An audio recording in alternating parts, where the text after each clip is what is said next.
Hi friends, welcome to homelymealcourt. ഇന്ന് ചെയ്യാൻ പോകുന്നത് മയോണൈസ് ആണ്. മുട്ട ചേർത്തും ചേർക്കാതെയും രണ്ട് തരത്തിൽ എങ്ങനെ വളരെ പെട്ടെന്ന് മയോണൈസ് തയ്യാറാക്കിയെടുക്കാമെന്ന് നമുക്ക് നോക്കാം. ആദ്യം നമുക്ക് 2 മുട്ട എടുത്തിട്ട് അതിൻ്റെ വെള്ള മാത്രം ഒന്ന് വേർതിരിച്ചെടുക്കാം.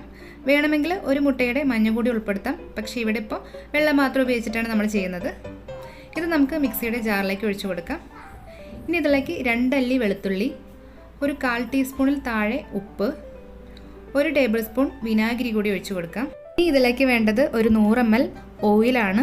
സൺഫ്ലവർ ഓയിലാണ് എടുത്തിരിക്കുന്നത്. മണമില്ലാത്ത ഏതൊരു ഓയിലും ഇതിനുവേണ്ടി എടുക്കാം, പക്ഷേ വെളിച്ചെണ്ണയൊന്നും എടുക്കരുതേ. ഇത് നമുക്ക് കുറച്ച് ഓയിൽ ഒഴിച്ചു കൊടുത്തിട്ട് മിക്സിയുടെ ഏറ്റവും കുറഞ്ഞ സ്പീഡിൽ 1 മിനിറ്റോളം ഒന്ന് അടിച്ചെടുക്കാം. ഇനി നമുക്കിതൊന്ന് തുറന്ന് നോക്കിയിട്ട് കുറച്ചുകൂടി ഓയിൽ ഒഴിച്ചു കൊടുത്തിട്ട് വീണ്ടും മിക്സിയുടെ ചെറിയ സ്പീഡിൽ തന്നെ ഒരു 30-40 സെക്കൻഡ് കൂടി ഒന്ന് അടിച്ചെടുക്കാം. ഇങ്ങനെ നമ്മളെടുത്ത് വെച്ചിരിക്കുന്ന 100 ml ഓയിൽ ഒരു 2-3 തവണയായിട്ട് ഒഴിച്ച് ഏകദേശം ഒരു 2 മിനിറ്റോളം മിക്സിയുടെ ചെറിയ സ്പീഡിലിട്ട് ഒന്ന് അടിച്ചെടുക്കുമ്പോഴേക്കും നമ്മുടെ മയോണൈസ് നന്നായിട്ട് തിക്കായിട്ടുണ്ടായിരിക്കും. ഇവിടെ ഇപ്പോൾ നമ്മുടെ മയോണൈസ് അത്യാവശ്യം നന്നായി തിക്കായി വന്നിട്ടുണ്ട്. ഇതിൽ കൂടുതൽ തിക്കാവണമെങ്കിൽ കുറച്ചുകൂടി ഓയിൽ ഒഴിച്ചു കൊടുത്തിട്ട് വീണ്ടും ഒരു 40-50 സെക്കൻഡ് കൂടി ഒന്ന് അടിച്ചെടുത്താൽ മതിയാവും. ഇത് നമുക്കൊരു ബൗളിലേക്ക് മാറ്റി വയ്ക്കാം. ഇനി നമുക്ക് മുട്ട ചേർക്കാത്ത മയോണൈസ് തയ്യാറാക്കാനായിട്ട് മിക്സിയുടെ ജാറിലേക്ക് ഒരു 100 ml പാൽ ഒഴിച്ചു കൊടുക്കാം. പശുവിൻ പാലാണ് എടുത്തിരിക്കുന്നത്. ഇനി ഇതിലേക്ക് നമുക്ക് 2 അല്ലി വെളുത്തുള്ളി ചേർത്ത് കൊടുക്കാം.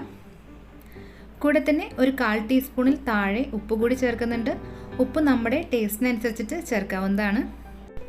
കൂടെ തന്നെ 1 ടേബിൾ സ്പൂൺ വിനാഗിരി കൂടി ഒഴിച്ചു കൊടുക്കാം. ഇനി ഇതിലേക്ക് വേണ്ടത് നേരത്തെ എടുത്ത പോലെ തന്നെ ഒരു 100 ml സൺഫ്ലവർ ഓയിലാണ്. ഇതിൽ നിന്നും ഒരു പകുതി നമുക്കിപ്പോൾ ഒഴിച്ചു കൊടുക്കാം. ഇനി ഇതെല്ലാം കൂടിയിട്ട് മിക്സിയുടെ ചെറിയ സ്പീഡിലിട്ട് 1 മിനിറ്റോളം ഒന്ന് അടിച്ചെടുക്കാം. 1 മിനിറ്റിന് ശേഷം ജാറൊന്ന് തുറന്ന് നോക്കിയിട്ട് ബാക്കിയുള്ള ഓയിൽ കൂടി ഒഴിച്ചിട്ട് 1-2 മിനിറ്റ് കൂടി ചെറിയ സ്പീഡിലിട്ട് തന്നെ വീണ്ടും ഒന്ന് അടിച്ചെടുക്കാം.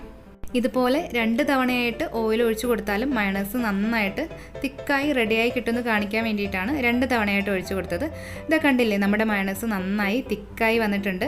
അപ്പോൾ നമുക്ക് ഇനി മുതൽ മയോണൈസ് കടയിൽ നിന്ന് വാങ്ങാതെ വീട്ടിൽ തന്നെ തയ്യാറാക്കിയെടുക്കാൻ പറ്റും. എന്നാലും പറയട്ടെ, മയോണൈസ് അത്ര ഹെൽത്തിയൊന്നും അല്ല. അമിതമായിട്ടുള്ള ഉപയോഗം പല ആരോഗ്യ പ്രശ്നങ്ങളും ഉണ്ടാക്കും. എന്നാലും വീട്ടിലുണ്ടാക്കുകയാണെങ്കിൽ പ്രിസർവേറ്റീവ്സ് ഇല്ലാത്ത മയോണൈസ് നമുക്ക് കിട്ടും. അപ്പോൾ വീഡിയോ ഇഷ്ടപ്പെട്ടാൽ ലൈക്ക് ചെയ്യാൻ മറക്കരുതേ. മറ്റൊരു വീഡിയോയുമായിട്ട് ഉടനെ കാണാം. അതുവരെ ബൈ. Thanks for watching.